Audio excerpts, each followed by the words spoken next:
at that point of time, I don't even think you are even aware that there's an audience in front of you. You are literally living the moment that you're trying to describe. कसं चालू झालं? How did the journey began? Going back in history मी एक ट्रेकचा leader होतो आणि my job use to be to show the Pratapgad fort to that hiking group. जिथे अफजल खान आणि शिवाजी महाराजांचं ॲक्च्युली युद्ध झालं त्या जागेवर बसून मी लोकांना ती गोष्ट सांगायचो आणि तिथे मी माझी पॅशन डिस्कवर केली. इतिहास माझ्यासाठी नुसता बघायचा नाही आहे, अभ्यास नाही करायचा, नुसता वाचायचा नाही आहे, पण तो जगायचा आहे.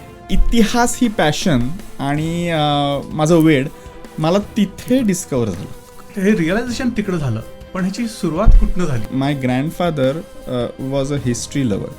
सो त्यांनी घरात एक लायब्ररीज केली होती. सो लहानपणापासून मी ती इतिहासाची पुस्तकं वाचायचो आणि बाबासाहेब पुरंदरेंचं राजा शिवछत्रपती वाचताना मला भान हरपायचं माझं.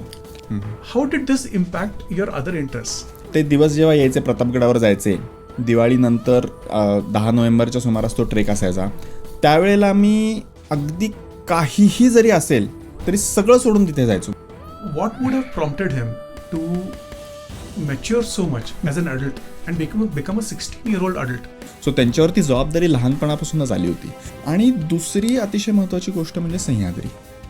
सगळ्या देवांची पालखी येते या आणि this is a king, this is a human. This means that a human has gotten elevated to the status of a god. तो जो युनिकनेस होता ना, त्या सगळ्या क्वालिटीज ज्या आपल्याला आपल्या इथल्या राजांमध्ये युजली दिसत नाहीत, त्या परत परत परत परत त्यांच्यामध्ये दिसल्या. नुसतं स्वराज्य स्थापन करायचं नाही. 2 फक्त मी तुला उदाहरणं सांगतो. एक म्हणजे क्रिएटिव्हिटी. कसं त्यांनी निर्माण केलं हे माहिती नाही, पण त्यांनी 30 ते 35 वर्षात एक नवीन राज्य, नवीन जग निर्माण केलं आणि ते सुद्धा गड किल्ल्यांवर.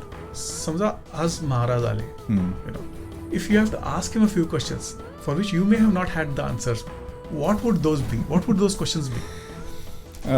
पहिली म्हणजे महाराजांची महत्त्वाकांक्षा, ॲम्बिशन. ही तुमच्यामध्ये आणि तुमच्यानंतर तुमच्या स्वराज्याच्या शिलेदारांमध्ये कशी काय आली, कुठून आली? आणि दुसरं मी म्हटलं तसं प्रचंड प्रमाणात ती क्रिएटिव्हिटी आणि एनर्जी आयुष्यभर, त्याशिवाय हे असं निर्माण झालं नसतं. शून्यातून स्वराज्य हे महाराज तुम्ही कसं करू शकलात? आणि तिसरी गोष्ट मी त्यांना की मला एकदा तुमच्याबरोबर त्या त्या त्या त्या इतिहासात न्या. मला रायगडवर आणि प्रतापगडावर तुमच्याबरोबर बघायचं एकदा डोळ्यांनी, सगळ्यात एवढीच इच्छा आहे. What do you think should be the takeaways for us and for the next generation?